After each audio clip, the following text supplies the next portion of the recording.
My name is Debbie Kimbrell. I am the administrative assistant here at Anderson Chapel. I also work as part of the media ministry.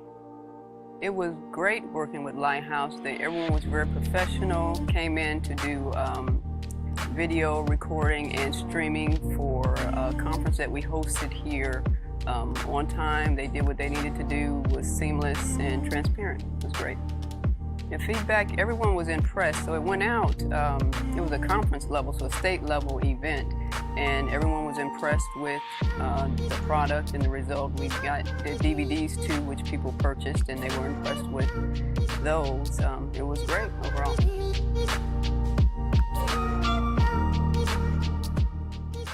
This is why you need Centex Primetime. Jalen Gillis brings the realness. Dive into the heart of sports with the most passionate commentary around. From pro to high school, Jalen's got the insight and energy you crave.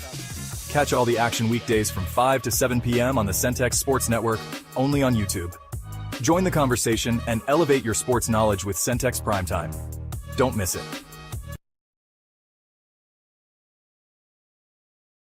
Need video or audio solutions? Lighthouse Streaming. Hello and welcome back into Centex Prime Time. I am your host, Jalen Gillis, getting ready to bring you through the prime time topics in sports, not just here in the Central Texas area, but from all around the nation. We want to thank everybody for tuning in with us here today, whether you're watching with us on YouTube, Centex Sports Network / Centex Sports TV, or if you're watching with us over on Facebook, Centex Sports Network. We want to thank you guys for tuning in with us. As always, hit that subscribe button, click the bell so we can get notified whenever we go live here Monday through Thursday, 5 to 7 p.m. Also, you can watch this on our website, CentexSportsNetwork.com. That is CentexSportsNetwork.com. Go over there and check it out. Free subscription. You'll get signed up with your name and your email, and you'll be able to catch all of our content on there as well. Well, folks, we got plenty to talk about here today as we close the week out on this Thursday afternoon. Cooper Flagg goes number 1 in the draft. We'll talk a little bit of draft and what we can expect, if anything, in the second round of the draft. Ace Bailey falls down to the 5th pick. We'll talk a little bit about him as well. We'll talk about OKC having a pick in the lottery. I don't even know how they still have this many picks, but they got a pick in the lottery, and the former Baylor Bear gets drafted in the top 3 as well. We'll talk a little bit of NFL. We like to have fun here on Thursdays in the week out. We'll talk a couple of teams here in the NFL that we like going into next season. And as always, we'll get some local and some hot topics going around in the sports world today. So folks, buckle up and get ready. Like I said, plenty to talk about. So we're going to jump right into it. Joining me here on the show, familiar voice and face to the show, here with us, Kyrell Gibson, calling in with us here today. Kyrell, what's going on? Hey, what's going on, brother? Ain't nothing much, man. So we're going to jump right into it. A topic that you should definitely like, as it has revived the city of Dallas after a season filled with turmoil for the football and basketball team. Now they rebound, get the number 1 pick, bring home Cooper Flagg, the highly touted prospect out of Maine, Newport, Maine. Never heard of Newport, Maine before, but that's not surprising because I've never heard of any city from Maine.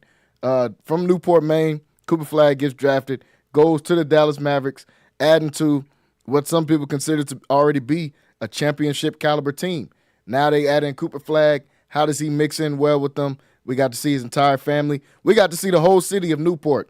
They showed about 2 or 3 different locations there on the scene, and I think that might have been all the places in Newport, in Newport, Maine. So glad they got to see him. Adding in Cooper Flagg, what does he bring to this team? A defensive guy, a guy that is a versatile wing, multiple different things Cooper Flagg can do with this team. Where does he fit in? I don't even really think it matters. He's one of those guys that's a plug-and-play type of player. You put him over there on the Mavericks to go along with Anthony Davis, Kyrie Irving, Klay Thompson. Like LeBron said the other day on his podcast, 3 Hall of Famers that this guy gets to learn from and soak up game from, man. And I'm excited to see what Cooper Flagg looks like in this Dallas Maverick uniform. Kyrell, since you are resident Mavericks fan here on the show, you had to sit through a season after they traded away Luka, Kyrie getting hurt, Anthony Davis getting hurt. Now, some of this feels like it's all getting made up as Cooper Flagg gets a chance to come down to Dallas. What do you think about Coop heading down to Triple D? I'm ecstatic, man. This was a tumultuous season in Dallas for football and basketball, but that lottery ball falling our way kind of It's closed up the wound a little bit, a lot of bit actually, a lot of bit. It's still a wound, but it's kind of healed now. NBA got what they wanted, man. So and we got what we wanted. So hey, whatever. But no, I'm excited about Flag, man. He's exactly what I think Nico wants in a basketball player, somebody that has the potential to have no holes in their game. Luca was a savant on the offensive end, but defensively, he was just Americans don't really like that type of basketball or just that type of player, somebody that just doesn't even try on defense. That's why I think a lot of times James Harden got the flack that he did. Um, it's just not appealing to some people. I'm not one of those people. I feel like, hey, if you're gonna set records and average Yeah. 34, 35 a game, do what you want, man. It's everybody else's job to It's guard. plenty of people that don't play defense. It ain't plenty of people averaging 30. Exactly. So, but hey, some people feel differently and whatever. I'm through arguing about it with these people. So I'll save that for TikTok, man. But nah, man, I'm excited. He's gonna have an interesting chance to develop into a great player. He's not gonna be for the second half of the season. He's not gonna be asked to go out there and 20 like some of these number one picks are asked to, or at least the good ones, Yeah. or the great ones, I should say, because I don't want to say like I don't think Power averaged 20, but he's a good player. Cade, are all Yeah. good players. But that's kind of like the litmus test of if a player is going to be great outside of Tyreek Evans. If they average 20 that rookie year, Man. it's it's like okay, all right, we got us one. But yeah, he's not going to have to do that. All he has to do is go out there and get 16. If you get 16, 5-5, 5-4, hey, this is going to be a contending team. That.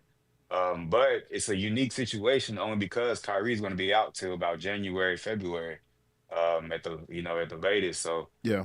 we don't have another ball handler that's proven right now.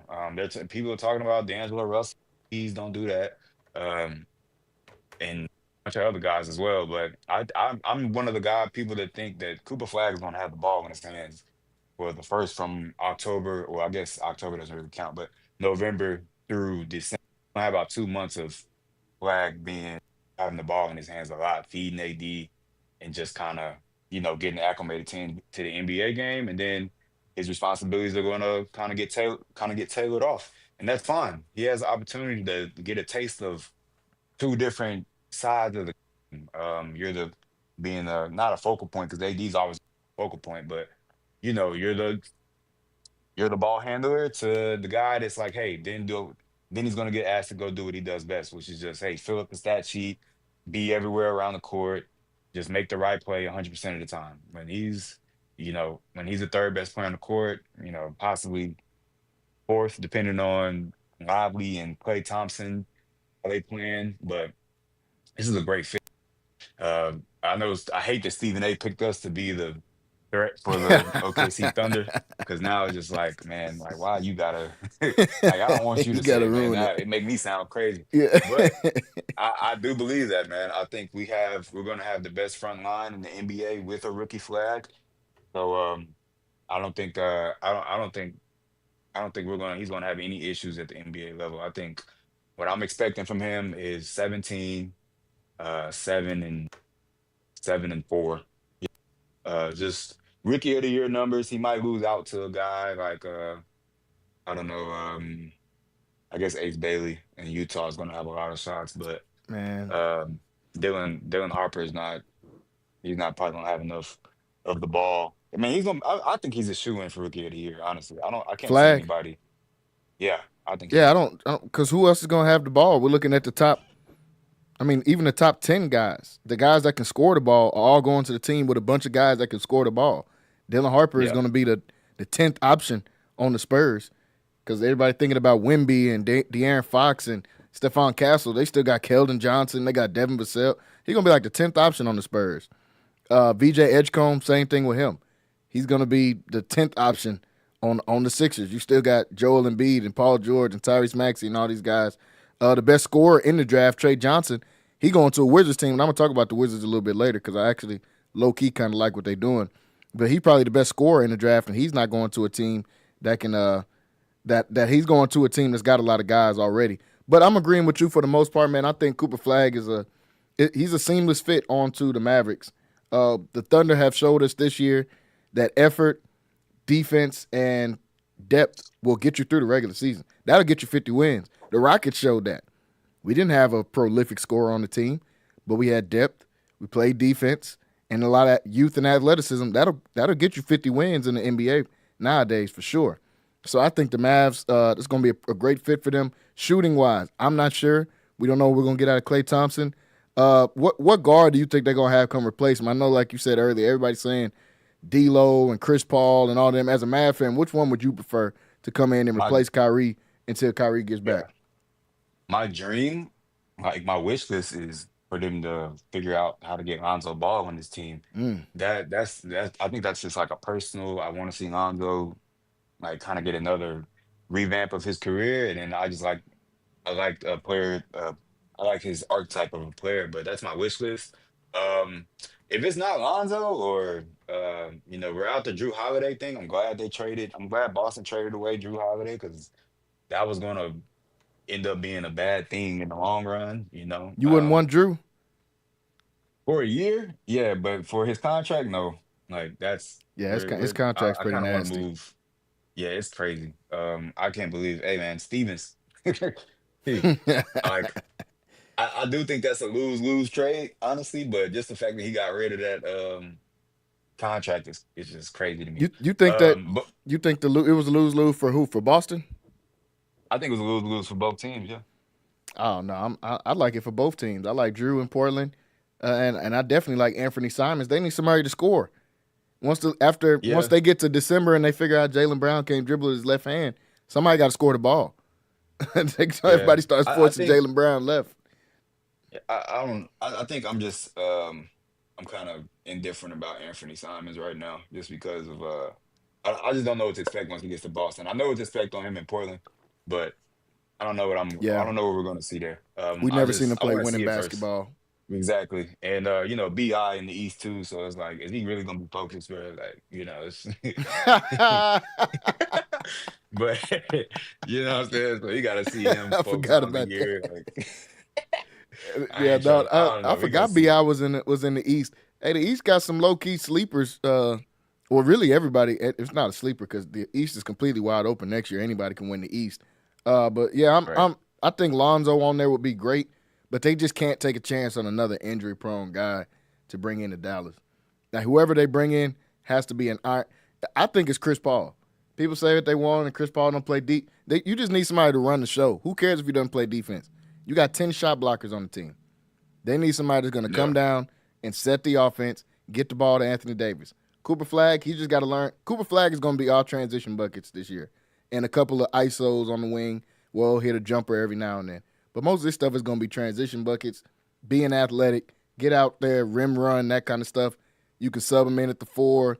He can play a small ball five if you just really needed him to. And he'll probably be playing the three and the four most of the time. So I like to pick, man. I think Cooper's definitely the best player in the draft, deserving to go number one.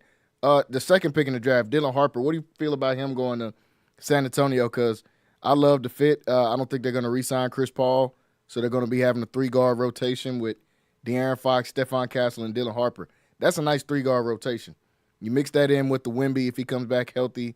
Uh, all the role players. They still have 10 role players. They got Jeremy Sochan. They got Devin Vassell. They got Keldon Johnson, Harrison Barnes, all these different guys out there to kind of fill in some of the spots.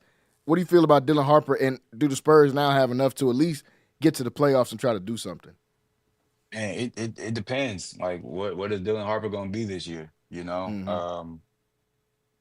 Is he gonna be a 15 plus guy? If he's a 15 plus guy, then yeah, they're gonna get in the playoffs. They're gonna be in the playoffs regardless, I think. But I'm not sure how I feel about that pick just because I feel like they had a chance at the championship if they went and got Giannis. Really did. Mm. Like I feel like if they would have did that, they would have been the biggest threat to OKC. Like Wemby's already gonna. Wemby's going to be the best player in the league this year. Like, we not finna keep disregarding this dude averaging 4 blocks a game. It's We just crazy. not talking about it because he's so young. And But because he dude got is hurt. averaging 4 blocks a game. He got hurt, yeah, that's true. But he's going to get 25 this year. I don't know. Did he get it last year or was he I don't got think he got all under the way that? up to 25 last. But if they would have got Giannis, ain't no favorite to compete with the they smacking the Thunder.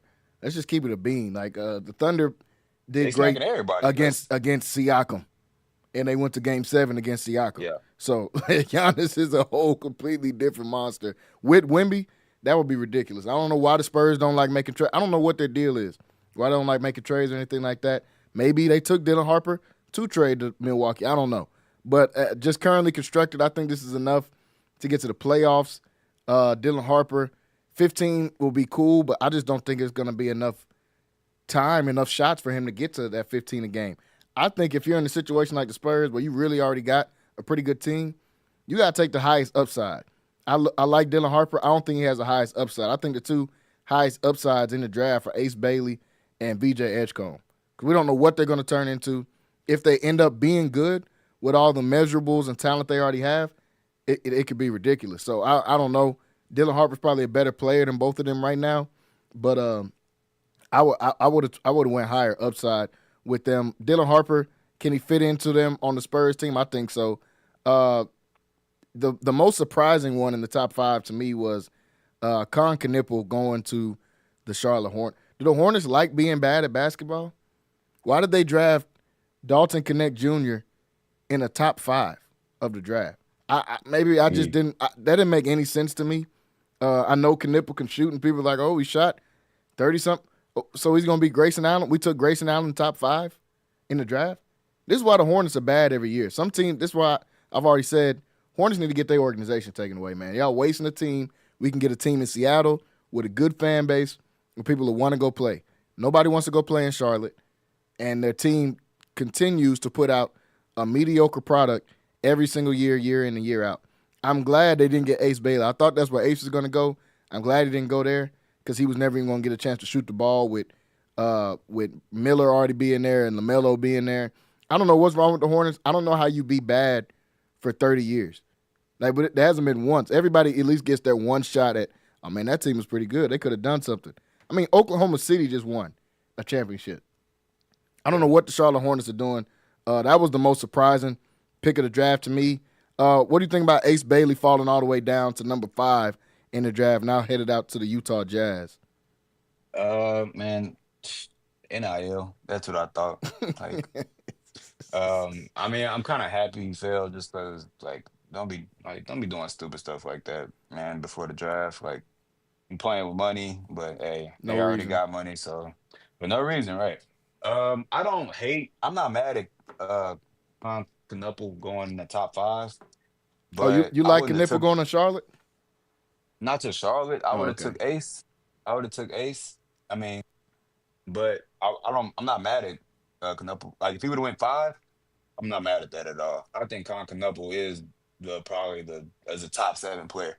Like, Mm, I really am that high on him. I think his comp is Clay. Um, mm. Okay. he's not super athletic, but neither was Clay. But he's athletic enough, and I think he's a better passer than Clay. And then he's obviously a good shooter. So I think he looks like just a regular rec superstar that you like. Yeah, man, I know he can shoot. You know what I'm saying? Like, but hey, but he's nice though. No, I he is think I don't nice. have He's definitely nice. him. Jeremiah Fears has a big bag compared to him, but I really like.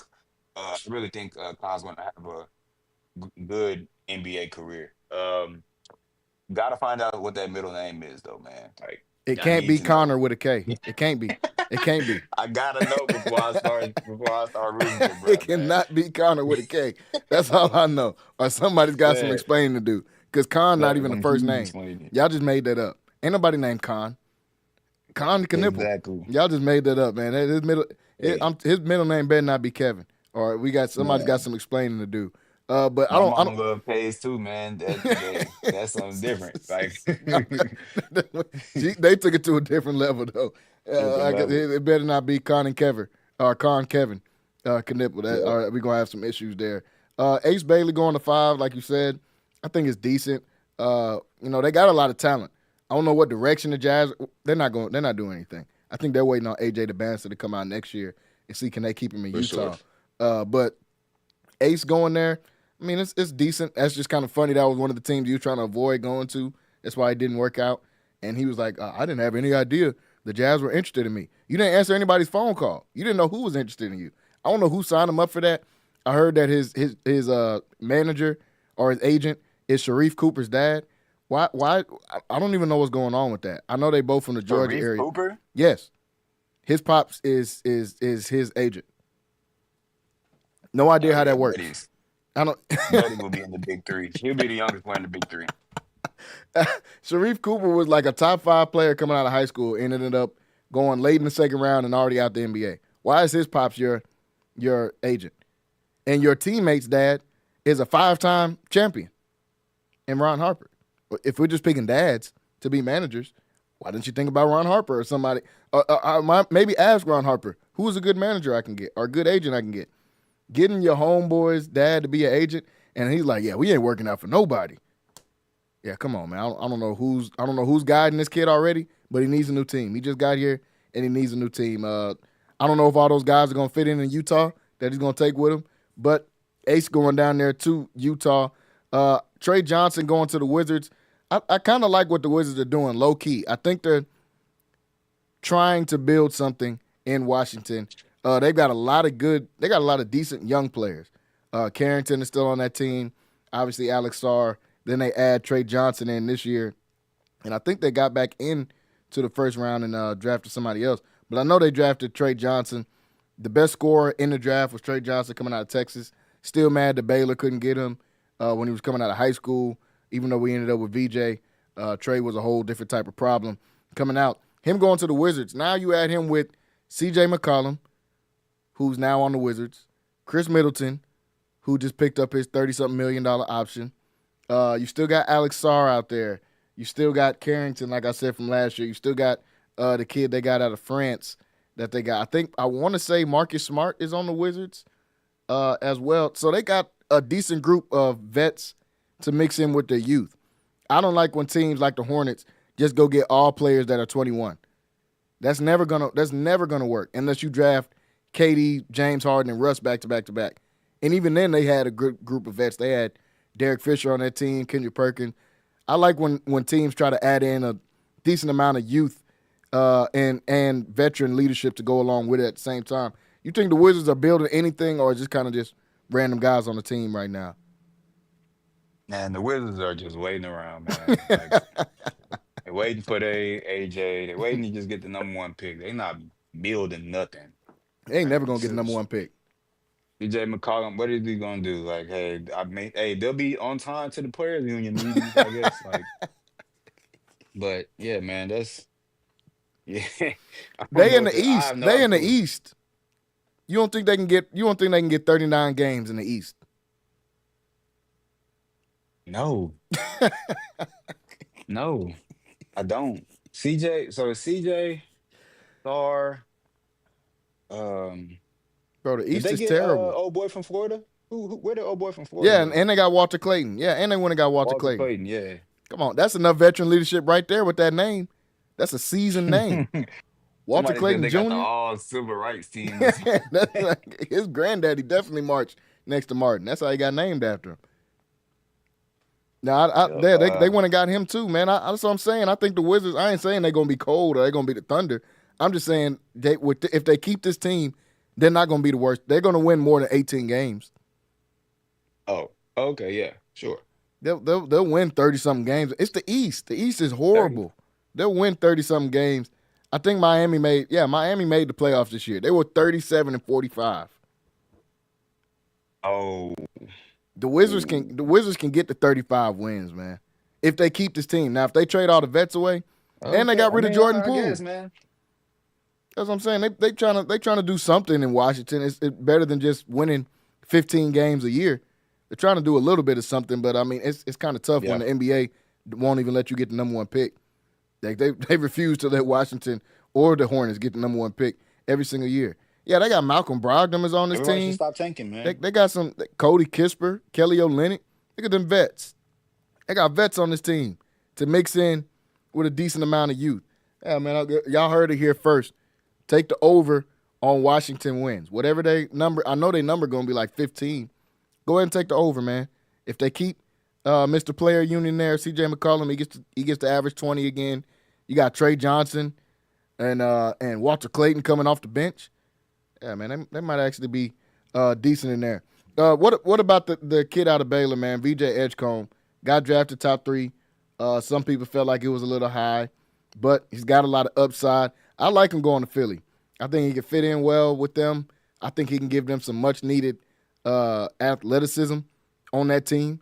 They got a lot of old guys. They got, Caleb Martin and Kelly Oubre, guys like that. They needed somebody that's some youth on this team to go along with Tyrese Maxey in that backcourt.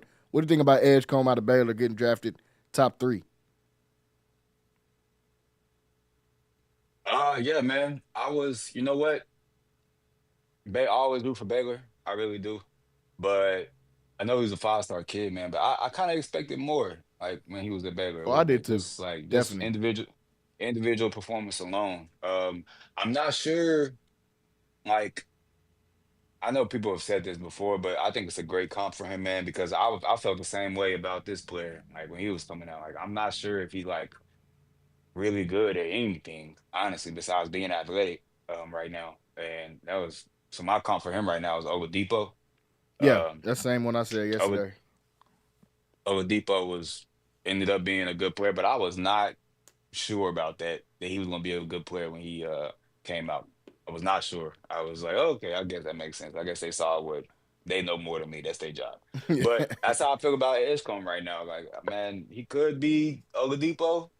He could just be VJ. Like, you know what I'm saying? He could just be. I don't know. I don't know what to expect. I would not have taken him third. Like, I get Ace Bailey did everything he could to fall in the draft, but that's the pick right there for me, man. You gotta take the upside in the draft. You gotta take the upside. Like I'm not the I'm not these I'm not a if I'm a GM man, I'm not taking a player that's like, oh, is the safe bet, like or it's a safer option but a lower ceiling. No, I'm taking the player with the highest ceiling at every time. You're about to lose Embiid. Embiid is like he ain't played basketball for you in 2 years, man. So it's like you They gotta need to lose find, Embiid. yeah, you gotta trade Embiid, man, get as much as you can, and then find your next franchise player. And do you think the ceiling is higher on VJ than Ace Bailey? I do not. Um, yeah, and that's how I feel about it. I think he should have been in Utah, honestly, or possibly Charlotte, just Oh, I'm so glad he didn't ranking go to wise. Charlotte.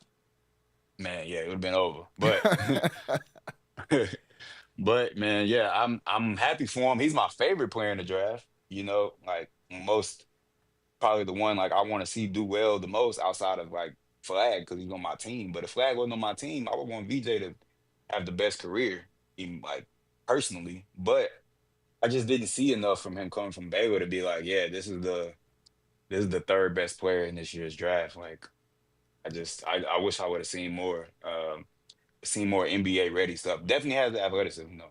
At least the quickness. I don't think I'm not too crazy about his vert or anything, but he's athletic. Yeah, he's got a Um, lot of quickness. His vert is pretty good as well. I think, I like you. I'm like you. I expected more of him coming from Baylor. We expect him to see 5-star guy going to come in and get 30, 35. That ain't everybody's game. I think he's a I think outside of Ace Bailey and Flag, he's got the highest upside. I think he definitely has a higher upside than, Harper and Con Knipple and guys like that. Maybe Ace Bailey got a pretty Ace Bailey might have the highest upside in the entire draft, even higher than Cooper Flag. So out of those, besides those two, I think he has the best upside, and that's why Philly took him there. And they couldn't take Ace because, like I said yesterday on the show, Paul George came out and snitched on his podcast and said, yeah, he canceled the workout a couple hours before the workout was supposed to happen. He didn't even tell anybody he wasn't. So Philly wasn't going to take him because of that. Um, but I like that pick going to VJ. Can he turn into Victor Oladipo? We hope so. We don't know. He's got to work on his jump shot. He's got to work on his handle a little bit. He can handle the ball. Why I like him is he might be the only trench baby in this whole draft. we've seen the lack of trench babies in the NBA now. NBA is becoming a little bit more of a upper class sport. Where Cooper Flag and Dylan Harper and guys like that can play. VJ Edgecombe got drafted and said, we lived off a generator for 7 years. I said, oh, I got to take the over on whatever this guy's stats is going to be for next year. A generator? I said, oh, yeah, this dude is different. He got a different type of drive and a different type of competitiveness on why he's trying to get to the league, because that was a pretty crazy story. But I like VJ going there to that pick, to the number 3 pick, man. I think he'll be decent out there. One of the last things I want to talk about in the draft before we move on, the New Orleans Pelicans. They did something kind of alarming, I guess you could say. They drafted Jeremiah Fears at 7. Thought that was a cool pick. Jeremiah Fears got a lot of upside as well, especially scoring the ball. He's another guy. I'm not sure how he's going to play team-wise on a team basketball and playing a role. I'm not sure how he's going to do with that. But if they give him the ball to go, he can do that all day. But the Pelicans traded back into the first round, traded up from 23 all the way to the 13th pick to get Derek Queen. But while doing that, they traded an unprotected first-round pick for next year. That doesn't make any sense whatsoever. Why would you trade? And I know they just got a new GM. Shout out to Joe Dumars. We know he built that team in Detroit with the Pistons, but he also destroyed that team at the end of his run there. I don't know if Thomas or if Derek Queen ends up becoming a really great player, and I think he's got a lot of upside as well, too. I actually really like Derek Queen. If he ends up becoming a good player, then we'll all forget about this. But if he doesn't, and they traded their pick for next year, which very well might be the number 1 pick in the draft next year, then this is going to look pretty crazy, and Joe Dumars is going to look really, really crazy for doing that. What do you think about the Pelicans trading back up, using that first-round pick from last year or from next year to just go up 10 spots in the draft? I was kind of confused by that.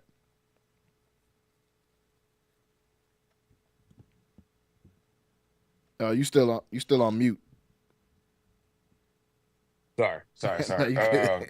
With I don't know, man. Like, it all depends on Zion. Like, he must really believe that Zion is not going to have any issues next year, because they won't be a top 10 bad team next year with Zion. Like, I'm still a believer, because, like, in Zion Williamson, man, like, all he has to do is just be in shape, and we see it every time he gets back on the court. He's an all-star. He's a 25 a game player, Easy and 25.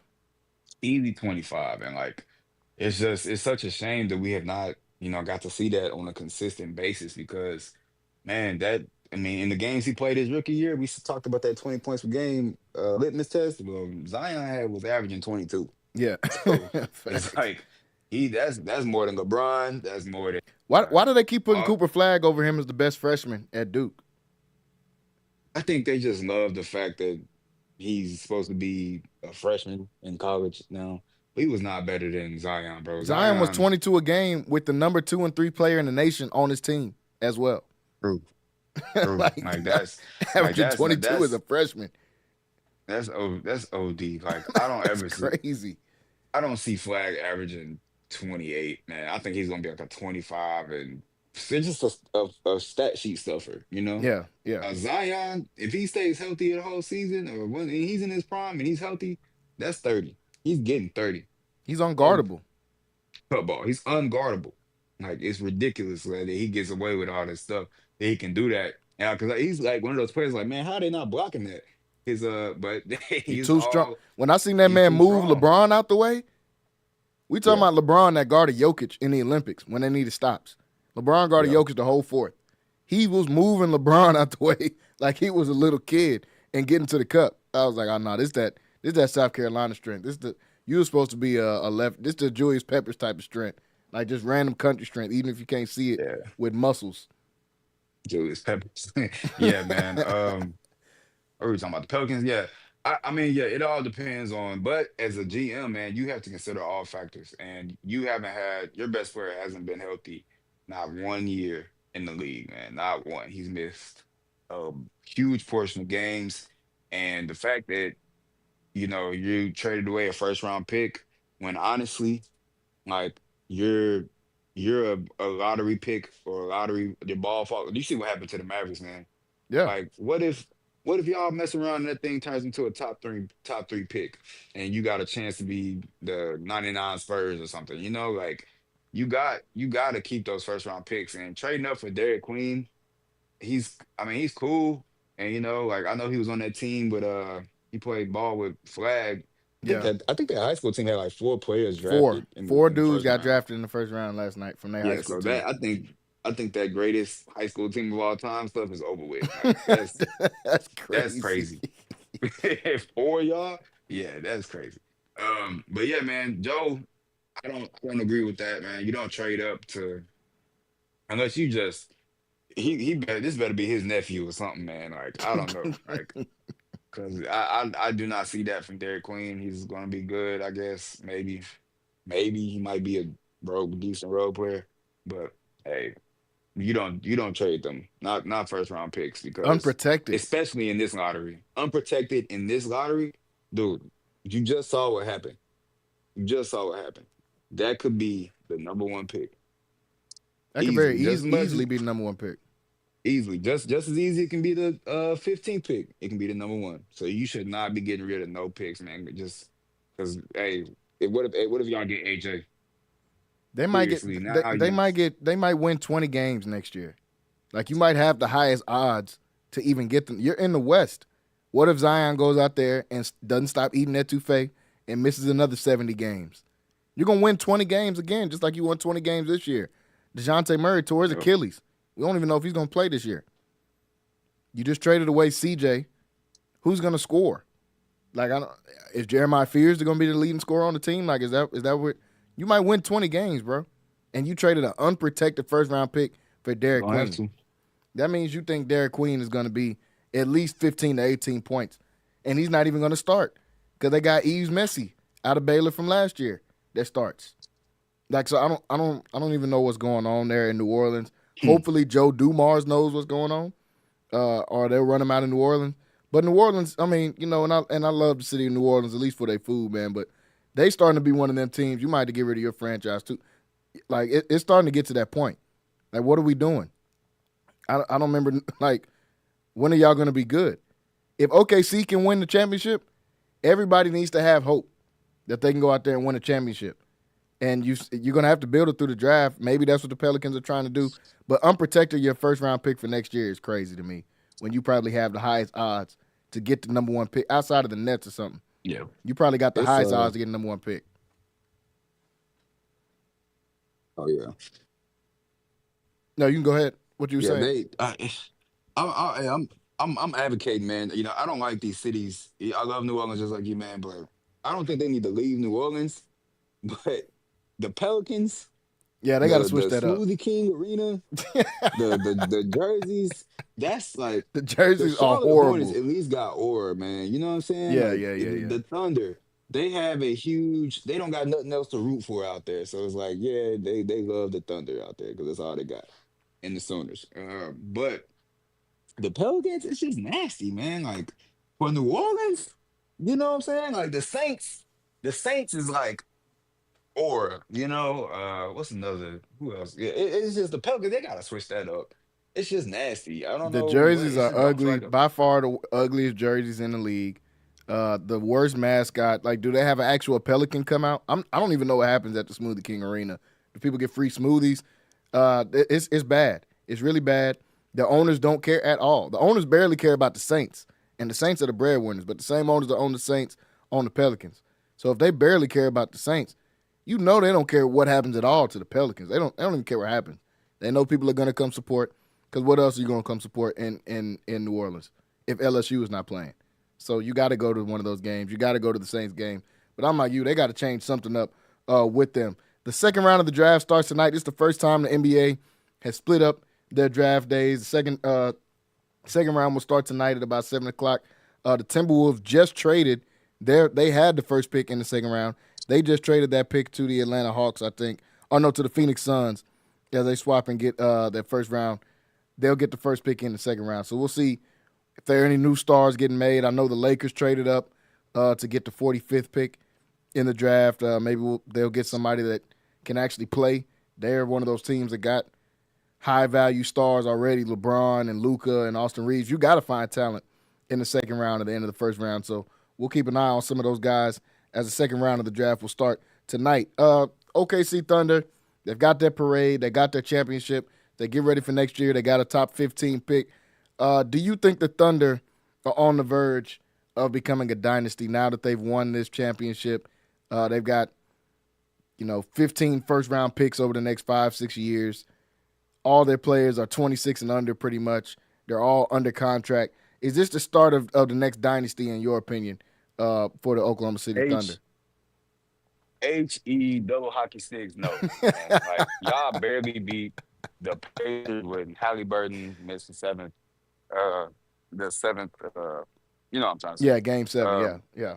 Yeah, so, yeah, congratulations. Y'all get to have a parade, and I gotta watch my mouth, man, but wherever they play it, and I don't even know what city they in Oklahoma. Oh, Oklahoma City, right? Okay, Scuff. of course. But yeah, man, they not repeating nothing, man. Like, I don't like the way they play basketball. I don't like the way the hacking they got away with this year. They was allowed to play a different brand of defense.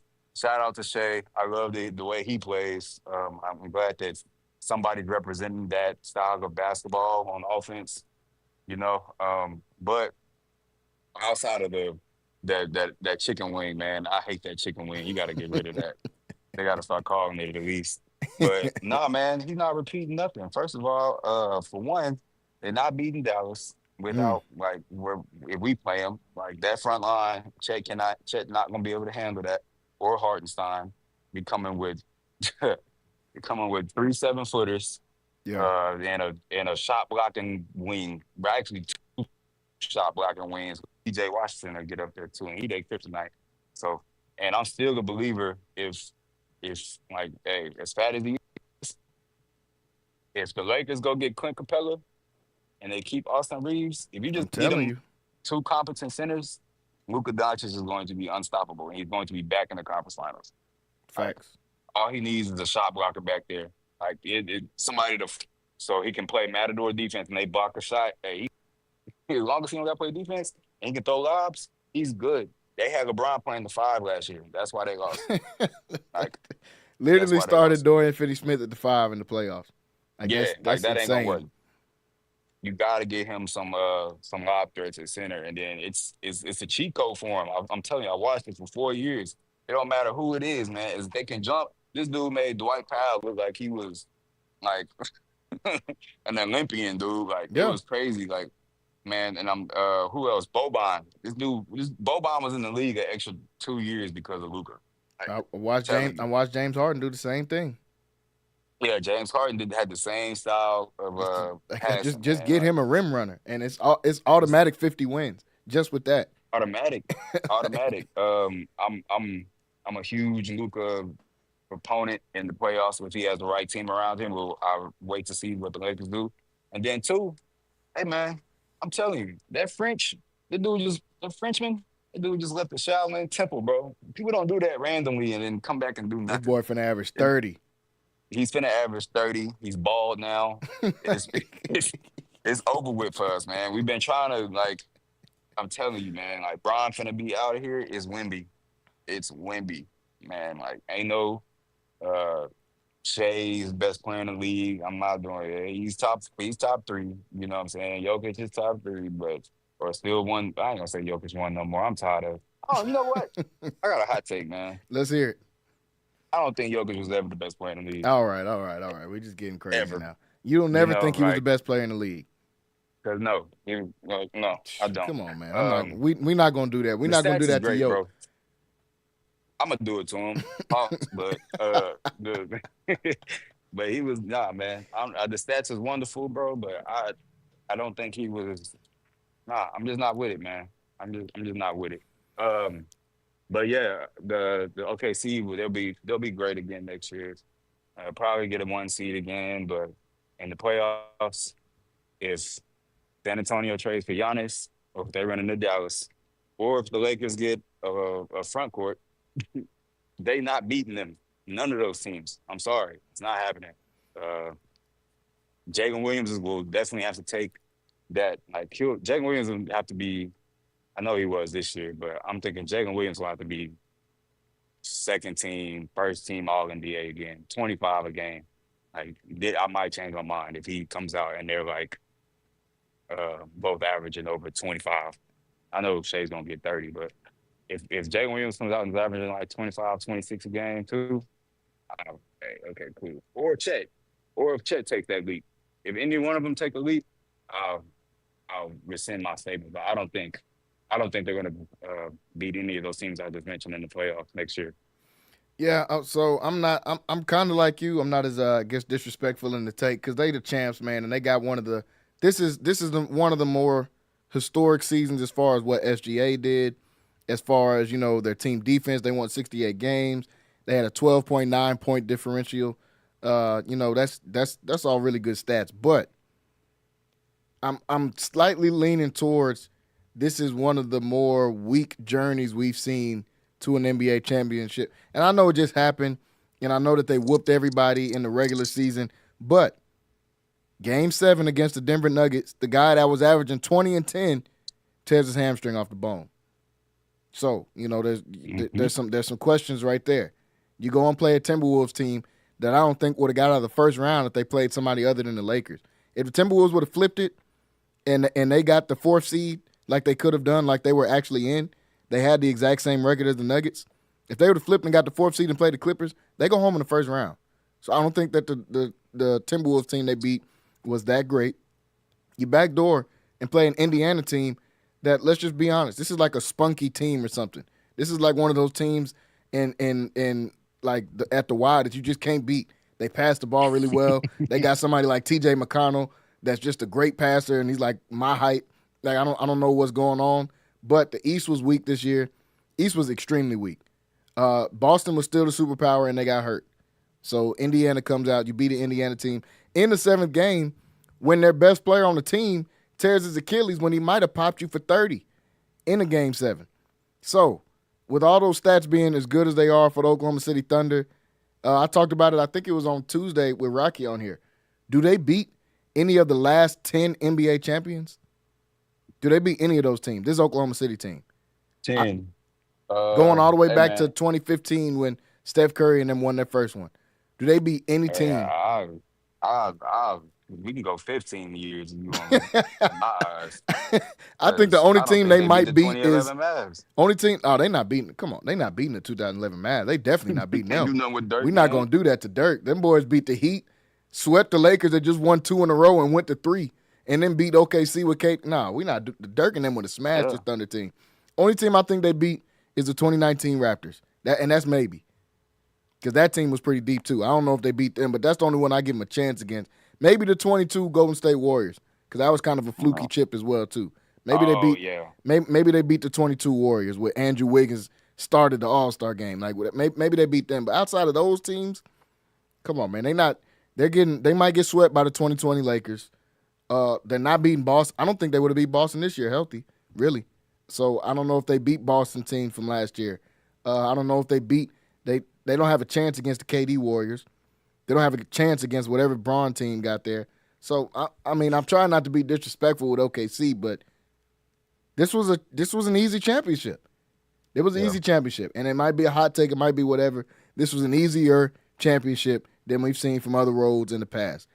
I'm like you. If the I'm gonna say Lakers get a this. if the Lakers get a big man, come on. What do we? They won 50 games with Dorian Finney-Smith at center. 50. You get Luka another chance in this offense. LeBron might be on his. This might be the farewell tour for LeBron. I'm not sure. You give them another team. The Rockets just got Kevin Durant. The Mavs are actually going to have Kyrie Irving, Anthony Davis, Cooper Flag, Klay Thompson on.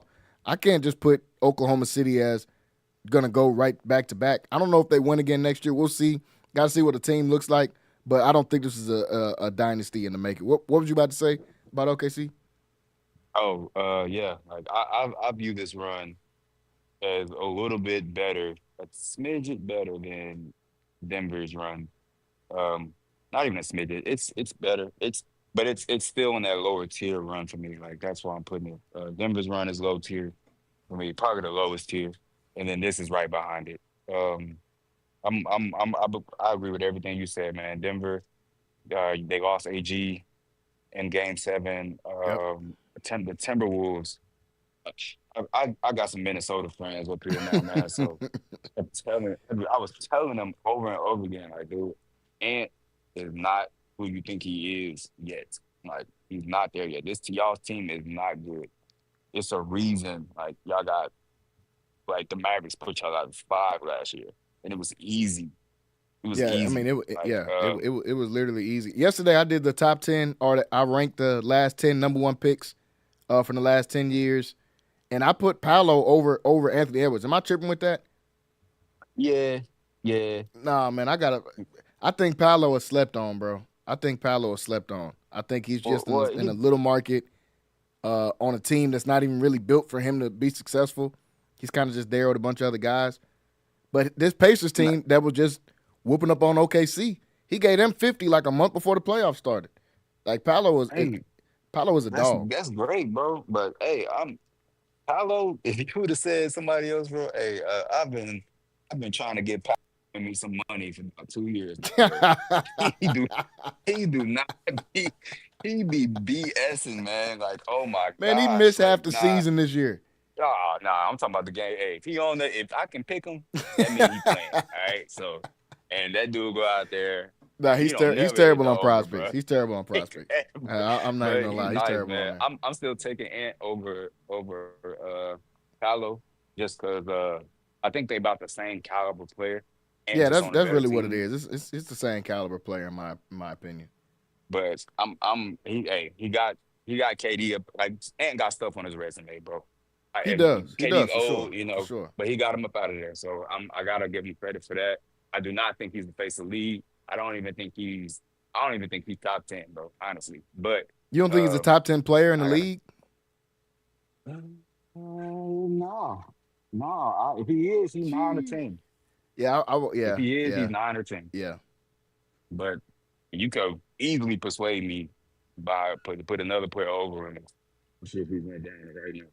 But yeah, man, the Ant Edwards, uh, Jokic, losing AG, playing Minnesota, and then who was the first round they beat? The Grizzlies. Thunder. They beat them so The bad. Grizzlies. Oh, the Grizzlies win the playoffs now? Like They didn't win a that team didn't game, even so feel they like a kind of win playoff the team. playoffs. Like, yeah, so man, nah. Like they could have it. I'll say this, man. If the Celtics were healthy, they would have beat OKC Thunder, or if they hadn't won last year and the Celtics were still looking for a championship this year, nobody's beating that team.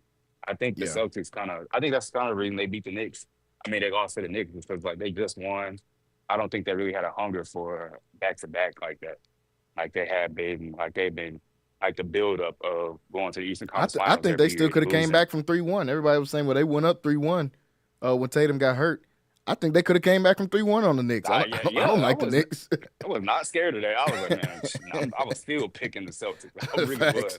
Like, nah, man. The Celtics had a great team, and then obviously, the speculation out with Porzingis right now, like hey, healthy Celtics was winning the championship. Yeah. Like, I don't know if you've been seeing. I mean, they traded Porzingis for what's his name? Georges Niang. Yeah, is that not crazy? Does that not tell you that there's something wrong with Porzingis? Yeah, Like he got this Porzingis, unspecific illness that yeah. I no mean, one knows about, that they won't say anything about, but he just keeps being sick. hmm And like, yeah, he had to leave a game. He was throwing up. What is wrong with this dude? How y'all ain't figured it out? all Don't I'm y'all gonna got say, $1 million doctors? all I'm gonna say is if he was a top 5 player in the league, he'd have a press conference and be retiring right about now, just like somebody else. Uh, but hey, man, it's all speculation though, man, and I don't know what to say about it, but I just know if they was healthy, yeah, OKC Thunder are not winning. They're not beating that team. 7 games. Yeah, and I know they Especially had not the people. great point difference and all that stuff, and they got every stat. They led in every single defensive category possible, pretty much, and I love that. But I felt like we started to and I know they're good, but we're overhyping the team, y'all. They talking about Kendrick Perkins was on there talking about this is an all-time great team.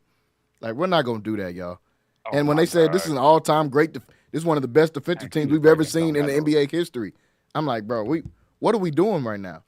best defensive teams in NBA history in Nembhard and Mathurin and them getting off for 30 every game.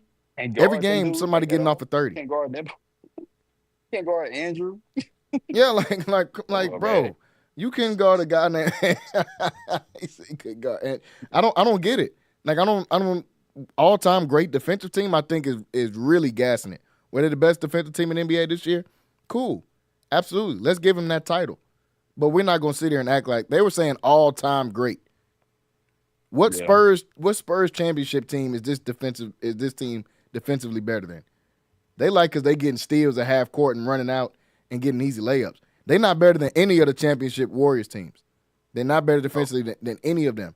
They're not better defensively than any of the Miami championship teams with LeBron.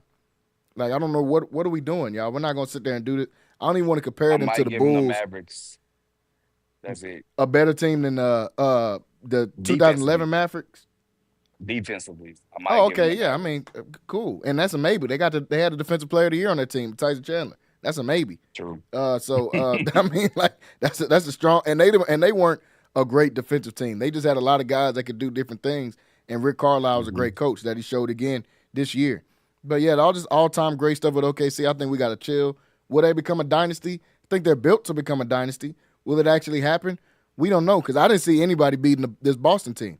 Jason Tatum tears his Achilles. So injuries can change a lot of things for them. Matching up with the Lakers and all those guys next year, I think that'll definitely be tough for SGA and those guys. SGA, though, is eligible for the biggest contract extension in NBA history.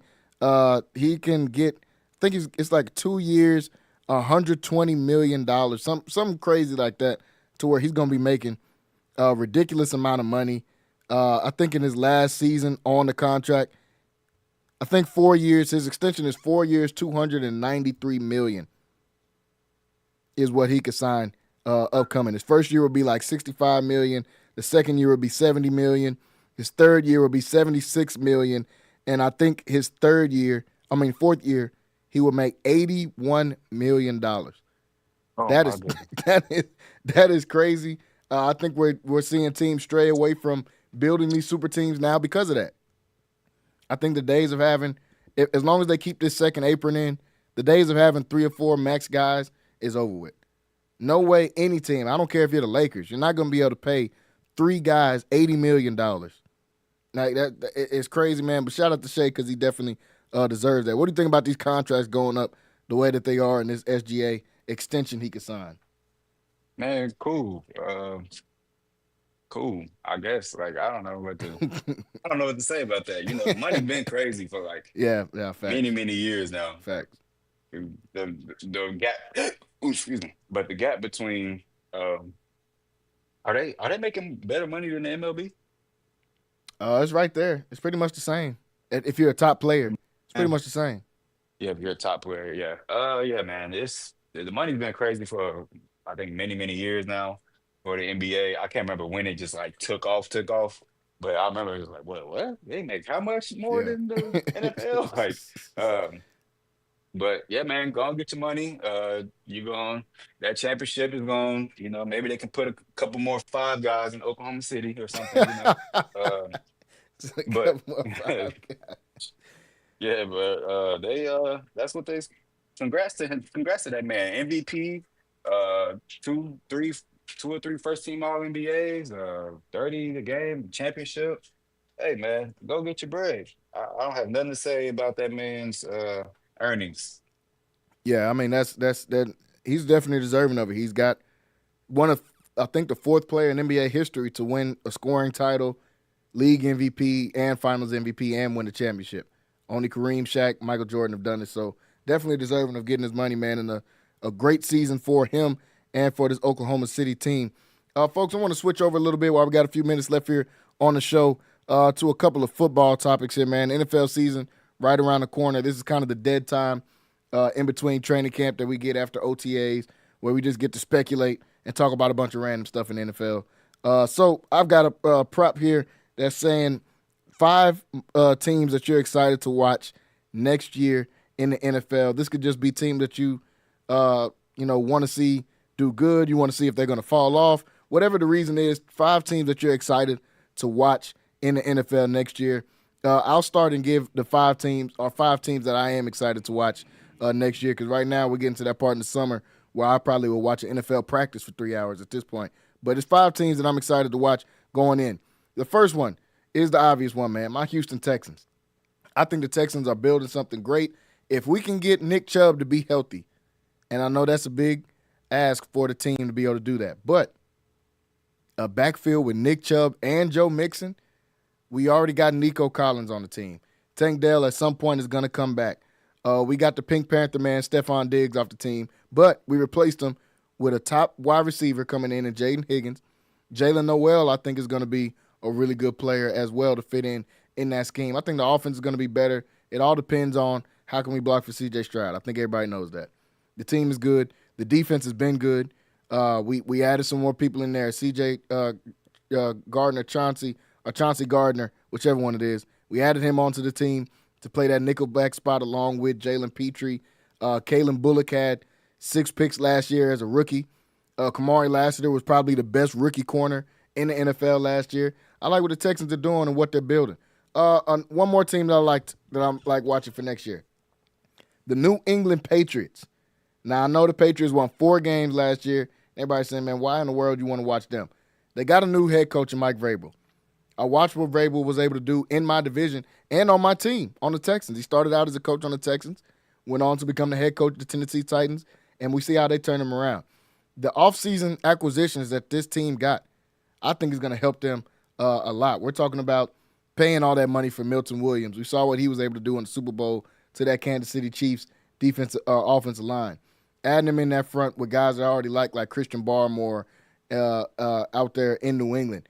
They've got one of the best young corners in the league in Christian Gonzalez.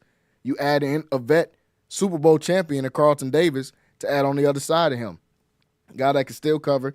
In the draft, they put in good work. Will Campbell out of LSU, great pickup. Travion Henderson, adding to that backfield, I think was a great pickup. Kyle Williams, one of the more slept-on receivers coming in this draft out of Washington State. I think they had a really good draft. Drake May, in the few games that he did play last year, looked really good. So I'm excited. I'm excited to see what this New England Patriots team is going to look like. The third team that I like watching for next year, the Baltimore Ravens. Seeing what they've added onto this team, getting Jair Alexander is kind of crazy now at this point. You already added a team that's got Marlon Humphrey. You drafted Malachi Starks, who might end up being the best defensive player in this draft, to go along with the guy that I think is the best safety in the league right now, in Kyle Hamilton. They somehow retained Kyle Van Noy, even though he's 100 years old. He got 17 sacks last year.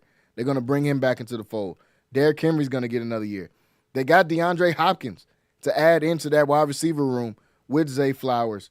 Lamar Jackson is going to be Lamar Jackson. I love what the Ravens are doing. I'm excited to see what the Ravens are going to be building. The fourth team I want to add to this list of teams that I kind of am excited to watch, the Arizona Cardinals. Kyler Murray, I think Kyler Murray is right on that borderline of franchise QB and somewhere between journeyman QB. But he's got all the tools to be a franchise guy. I think just with the right weapons around him, I'm kind of interested to see what they're going to do. They went and got 2 good first-round picks in Walter Nolan and Will Johnson to go out there. Then they added Cody Simon and Denzel Burke out of Ohio State to add with those guys. I love the draft that they had. I love the young receivers and Marvin Harrison Jr. Another year in this program, man. I'm excited to see what the Arizona Cardinals are going to do.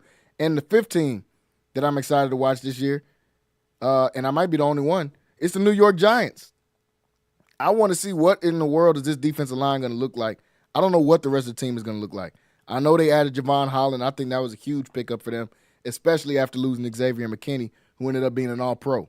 They replaced him with Javon Holland, who's another potential all-pro on the back end back there with him. They drafted Abdul Carter to already join a defensive line. That was crazy.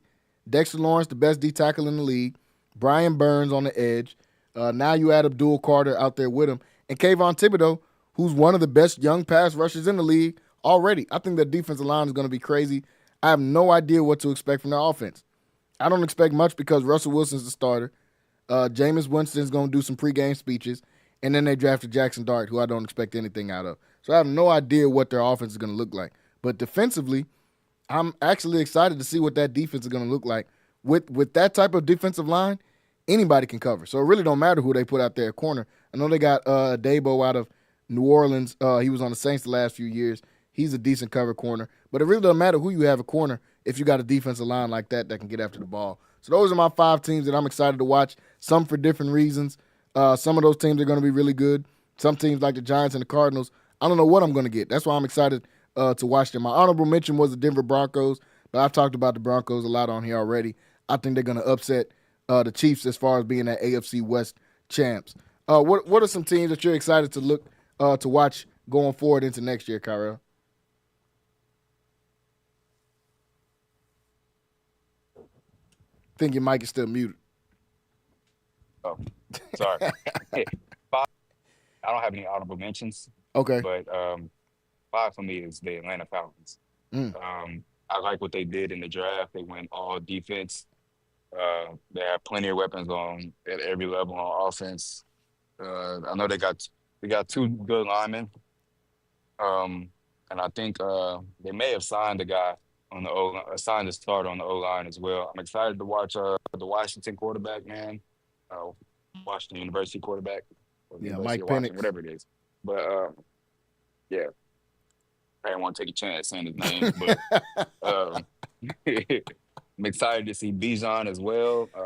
Receivers started to come on as the season went on. We saw Drake London emerge as a top 15, top 10 guy. You know, he started getting his numbers. Darnell Mooney has been a good 2 or 3, just a productive guy. I ain't going to say 2 or 3, but he's a productive guy. All they got to do for me, I think, is just figure out what they got in Kyle Pitts, and then you guys should be able to make some noise in the NFC South. Fact. 4 is where I have the New England Patriots. You are absolutely correct. No team did more in free agency and in the offseason than you were kind of cutting out, so I don't know if you mentioned, but they made amazing, not amazing, but a bunch of signings on the offensive line. Yeah. We know about the Loud signings and Stephon Diggs and Carlton Davis, and draft pick of Henderson, man. But they up that offensive line, you know, as did the Chicago Bears, which is my 3rd team. I'm just excited. That's pretty much all Caleb Williams excitement for me. I don't really remember who they drafted, but I'm just excited because they got the tight end out of Michigan, Colston Loveland. Okay, so they drafted the tight end. Okay, yeah, Loveland, right. So, yeah, to see Caleb Williams produce and Luther Burden too. Forgot year. About Luther Burden. Oh, Luther Burden, that's who it was. I wanted the Cowboys to draft in the 1st round, man, because to me that was the most electric. Well, outside of Hunter, that was the most electric player in the entire draft, man. Like Luther Burden, hey, that's my type of football right there, man. Like kind of a skinny Debo, can do everything, run the ball, catch the ball, can break tackles, big playability. Yep. You know, screen pass for a touchdown type stuff. So I'm really excited to watch the Bears. 2, I'm going to go. I like that you said the Giants, man. I'm not going to pick them for personal reasons, but I like that you said the Giants and you started to see their defense. They got a good bit of linebacker already. The defensive line is short up, but I'm not picking them. Let's ride, I guess. Number 2, I know I'm forgetting somebody, but you know what? No, the Browns. I think Shador's going to beat everybody up. Yeah, I'm week excited 1 to watch or mid-season. Week 1. I think he's beating those guys out. I really do. I've been following closely, given all these misinformation reports about who's more accurate, who's completing passes. I've been looking at all that, trying to figure out who's lying, who's not. I think I done figured it out about who has an agenda and who's just like actually telling the real. And I think Shador is outplaying those guys. I think he's going to be quarterback week 1. And I think that's going to be the best storyline in the NFL this year. So that's personal number 2 for me. And then, of course, number 1, I wouldn't be who I am if I don't say this, man. It's the Dallas Cowboys. You already know what we got going on. Yeah, I figured man. that. It's we got got the best pass rusher in my eyes in the draft, and Donovan Ezraku in the second round. I also believe we got the best corner in the third round. I think he's gonna. This is definitely homerism, but like, I think Siobhan was it Siobhan Yeah, Siobhan Siobhan Ravel. Ravel. I think Yeah. he I think he's going to be a stud. I think Donovan is going to be a stud. I love the signings that we made at linebacker. We got Kenneth Murray out of from Tennessee. OU, I've loved him since he was a high school player. And I like our DC is Eberflus now, and he brought his guy from Chicago.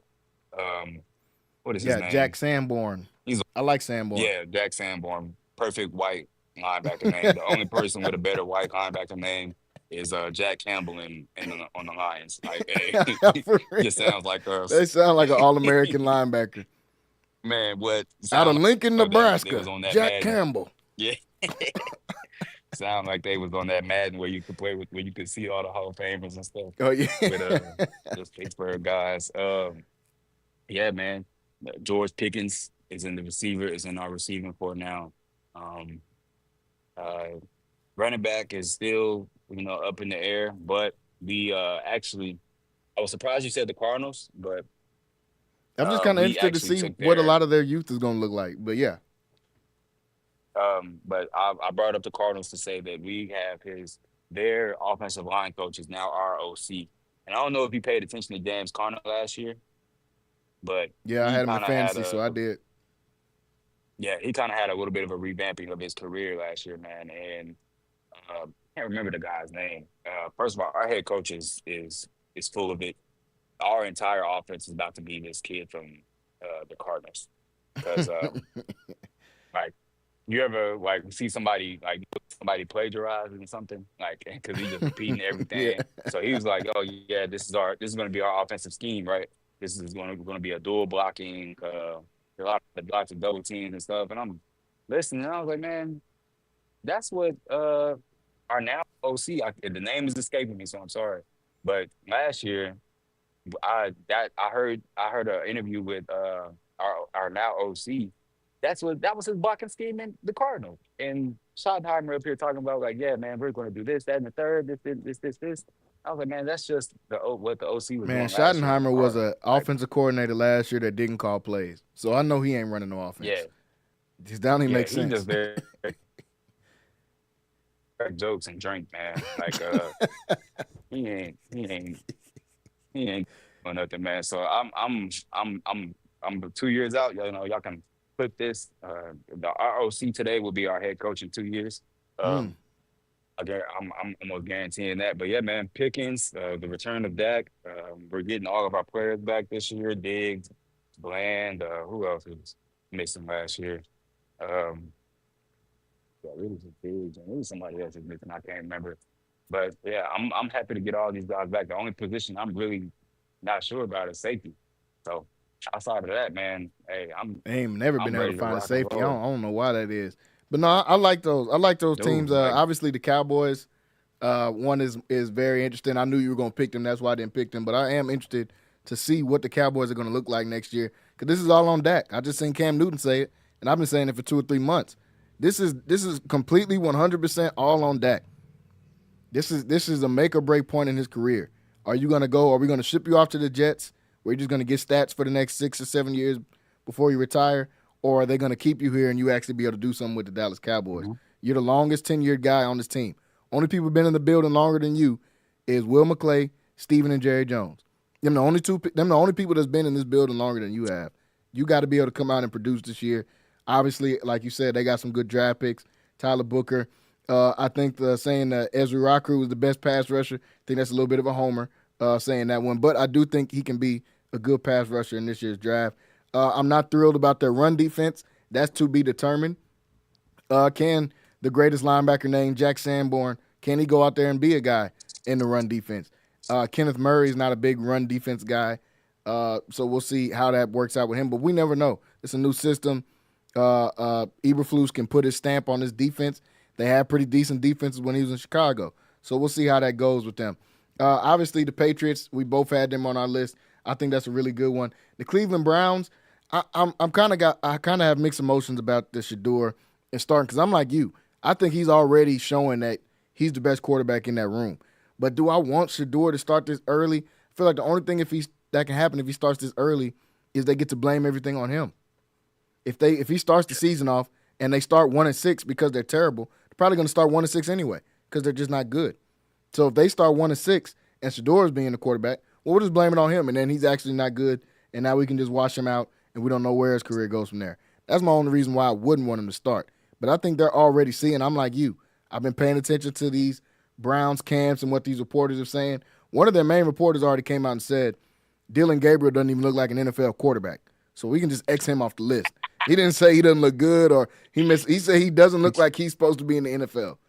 So we can He just go didn't look ahead. like he was supposed to be in college. I don't care if He nobody said it. didn't, man. I Come on, bro. I remember don't. waking up that day and I was like, man, that's me. There's no way that man. I would have took That's me Will Howard before I took Dylan Gabriel. I'm not gonna lie, man. Dylan Gabriel. He for played in sure. one significant game the entire season at Oregon, and they got smashed by Ohio State, and he looked terrible. He played in one significant game, and that was when they got into the playoffs, and Ohio State smashed him. So I don't even know how he ended up in the third round. And the dude is 33 years old playing college football. Of course, he's got a good passer rating. He knows all the plays from every playbook. That's why he's so good. Like, I don't know what they were doing with picking him. So he's already X'd out of that. I think he can beat out Kenny Pickett. And Joe Flacco is just a beer away from getting cut. So I don't know. I don't even know why Joe Flacco's on the team or why they paid him money. But he's on his way out regardless. I think he can beat out Kenny Pickett. Do I want him to do that? I don't know. But I love the Falcons pick as well. Not sure why Kyle Pitts is not getting utilized. If he's just trash, I still haven't been able to tell if he's just trash or if they don't give him the ball. We'll figure that one out. Bijan Robinson might emerge as the best running back in the league this year. I mean, it's going to be between him, Saquon, and Jahmyr Gibbs are my top three running backs going into this year. I'm excited to see what Bijan is going to do with them. So I like those picks, man, for the teams you're excited to see. I know everybody's going to throw their teams in the hat and say who they want to watch next year, but those are just some of the teams that both of us are excited to watch going into next year. We got a couple minutes left here on the show. We'll do a couple more quick takes here. One, you kind of already mentioned it, the 2024 Montverde team. 4 guys were drafted from this high school team, which is absolutely ridiculous for guys to just be in high school 2 years ago. We're not saying a high school team and then 3-4 years later, all those guys end up in the NBA. We're talking about their starting 5 from 2024 is already drafted in the NBA right now. I think that's kind of crazy. Derek Queen, Newswell, Liam McNeely, and obviously Cooper Flagg, man. That's got to be right up there for greatest team of all time. I know everybody says that 2020 Montverde team with Kay Cunningham and Moses Moody and Scotty Barnes, they were cold too. But, I mean, now they got 4 guys that all got drafted in the first round, man. I think that's kind of crazy. What do you think about 4 dudes out of high school? I don't even know if I want to call that high school. It's like cheating, man. These are like little academies or something. But four guys from one high school team getting drafted in the first round in the NBA. Yeah, man. That I mean, it is kind of cheating. We really shouldn't consider them as greatest high school teams, but Yeah. just the fact that they are like on the same team, it's just kind of unheard of. But we will always be like that. What was that? That Cade Cunningham team. Mm-hmm. Like we'll always be the team they get compared to. But man, this is unheard of. 4, like 3 is more than. I mean, 4 is more than 3. So that's Can you hear me? Yeah, I got you. Okay, yeah. So yeah, 4 is more than 3. So that's just what it is. They can have that title, but now that I think about it, but I'm not gonna say they're the greatest high school basketball team because I don't consider. I'm not that you mentioned. I don't consider those teams high school basketball teams. Like, what's the name? Is from Maine, Newport, Maine. I was Newport, reading the Maine. story. Reading the story, this dude was. They said this dude was the greatest basketball player Maine has ever seen, and he won. He won the. He was what 14. The team that his high school team won like 4 games the year before in his 8th grade year. The high school team won 4 games. His first year on the high school team, his freshman year, he won a state championship. Cooper Flag. Like so. It's gotta be like a real school, man. I'm not trying to do the Mount Verde or the IMG. I'm not knocking these players for going to these academies, man. Hey, if you're not the best player in the gym, if you're the best player in the gym, you're in the wrong gym.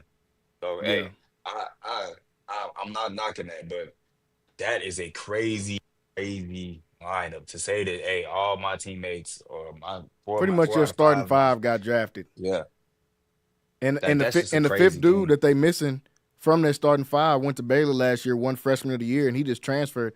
I forget where he transferred to, but he just got like a $2-3 million NIL deal to transfer something. That it would have been their whole starting five. He won freshman of the year Yeah, though and could have came out this year. So that yeah. that that that starting five is pretty ridiculous. I don't like you said, that's not really a high school. It's really an academy that all these dudes are going to, like IMG and Oak Hill and all those. But I mean, KD and Carmelo and all those guys went to those too. So I ain't gonna hold that against these dudes for doing that. Last one before we get off here. CBS put out a list, top 25 players in NFL history. Yesterday I went through ESPN's list. They did the all decade team or all 25 years, I guess all century team. The last 25 years, the team they put together. And, most of those were good. Me and PJ flagrantly disagreed with the running backs they put in there because they didn't have LaDainian or Adrian Peterson on there, and I thought that was crazy. But CBS has now put out a list, their top 25 NFL players of all time. I'll just read off the top 10, and you'll see if you agree with this one. At 1, they got Tom Brady. 2, Jerry Rice. At 3, Jim Brown. 4, Walter Payton. At 5, Joe Montana. 6, Peyton Manning. 7, Lawrence Taylor. 8, Reggie White. 9, Barry Sanders. And 10, Dan Marino. That's their top 10 of the list. And the other 10 or the other 15 names they put, there were some that I'm obviously not going to agree with, like Don Hudson is at 25. Is somebody in the league right now better than Don Hudson? I'm not putting nobody on there for when the helmets were squishy. The best player, Dick Butkus. Like, come on, bro. We're not doing that, man. If they only had Nick one Buck is bar not even the best. across the face mask, I'm not doing. They got Dick Butkus ahead of Ray Lewis. Like, I don't even want to get into the next 15, but just the top 10: Tom, Jerry, Jim Brown, Walter, Joe Montana, Peyton Manning, Lawrence Taylor, Reggie White, Barry Sanders, and at 10, Dan Marino. Who do you got a problem with? And who needs to move in that top 10? And then I'm You taking Dan off of there. you taking Dan Marino? Yeah. Well, never mind. Yeah, because I am too. Because they got Patrick Mahomes 11. Mahomes got to be in front of Dan Marino. I I wouldn't even think about Mahomes. But yeah, he got to go in front of him too. It's a couple players I would take over Dan Marino, honestly. But I'm not too familiar with the quarterback. I was gonna say is stats, but just the fact that he got a bowl and arm talent was probably better. Like actually, probably I think it's the best we've ever seen over Mahomes, over Brady, over Manning. But I would have put Elway right there, man. But I would Mm. definitely put Mahomes there. Now that you mentioned it, I would put Mahomes in front of Elway, but I would probably go Mahomes, Elway, then start They before I got even get Elway to Dan number Marino. 18 on here. Yeah, I'm not going, bro. That, Elway was a hooper. bro, Like 13 is Johnny Unitas. Like, what are we doing, Johnny bro? Wasn't this Unitas. man a kick? I promise. This is CBS that did this. Johnny Unitas is 13. Wasn't this man a kicker too Man, at the same time? We're not taking where's any dual position players. Will not make the top 20. Like, come on, y'all. We're not going to do this. where's Rent, Singletary at? Mike Singletary, the linebacker, Yeah. he ain't on there. Not on top 25. Dick Bucky's is on there and not Mike Singletary? Dick Buckus, bro, is on here. I taking Patrick Willis before I take Dick Buckus, man. I don't care nothing about Man, come the on. people that win this. We got to start talking about actual football players. Like, we're not going to do that. Anthony Munoz was the only lineman to make it on this list. Offensive lineman, I ain't mad at that. I guess In top 25? top 25. They got him at 20. Anthony Munoz. They got him. They got him at Okay. 20. Let The me, let me, I don't know nothing about worst him, so part let about me. this list, primetime Deion Sanders is now on this list. Now that probably has to do with, I think that wasn't that a CBS reporter that they kicked out, that he kicked out in that press conference at the beginning of the season last year. I don't want to. I I can't think I say. think it was. I think it was CBS. He's not on the top 25 now on this list. So the whole list is going in the trash because of that alone. Deion's if he ain't the best football player, he's easily top 3, Yeah, top 5 for easily. sure. More. That's the other change I would make. Lawrence Taylor is not 7 or whatever y'all had to make Yeah, him. they got Lawrence Taylor at 7. How was Joe Yeah, Montana not better than Lawrence Taylor? no. And I know he did a lot for the game and all this, guys, but can we stop with this Jim Brown stuff, bro? You played in the Super Bowl wasn't even out yet. Like, we got to stop. I know, man, look at the way he ran. I've seen all the NFL films. We get it. All them games that are in black and white. We get it. But let's stop it, y'all. With no way is Lawrence Taylor worse at football than Jim Brown. We're not going to do that. No. We're not No. doing that. Wait, let's call it what it is, bro. I appreciate Jim Brown for everything he's done for the community and that his all the stuff he did in the story. He's an American icon, right? Facts. More than to me, more so than he's a football icon. Yeah. But he is not. He first of all, he was a fullback. Secondly, if it wasn't more like, secondly, uh, look, man, it had to. If it wasn't at least when did I hate to say this on the radio, man, but hey, it's got to be. I'm not counting nothing until it was at least the league was at least 75% black. That's all I'm just saying, Absolutely. bro. Like, Absolutely. it's Well, just wasn't enough if there talent. were white DBs playing, it don't count, bro. I'm sorry. I'm sorry. That went extinct in the 70s. We made sure that went extinct. Everybody else after that was a dinosaur. John Lynch is a dinosaur. Cooper DeJean is one of these Oh new yeah, dinosaurs they just made. There's no way I really don't like the list at all. Like, I mean, I guess Tom Brady at 1, Jerry Rice at 2. That's cool. But we're not going to sit here and say Lawrence Taylor is 7. Deion's not even on the list at all. Walter Payton at 4, I get it. I get it. What he was able to do, I get it. But for me, I'm not putting Walter Payton in front of no Randy Moss. Like, that's just crazy. That's crazy work. Emmitt Smith is 19. Is Emmitt Smith a top 8 running back ever? yes, Like, yes. well, is he top 5 running You back? said 8. Is You he said top 8. 5 running Okay. back ever? Nah, probably not. Okay, then he cannot be on the top 25 list. Then it just don't make no sense. We're not True. like I can't. Tony Gonzalez is 24. I love Tony Ugh. Gonzalez, but Tony Gonzalez, the 24 best players to ever play in. Come on, man. So the list, I had a lot of issues with the list yesterday. We read off. It was ESPN's all-century team, and I think the running backs they had Derrick Henry, Christian McCaffrey, and Priest Holmes was the running back. That was the nastiest part. On what?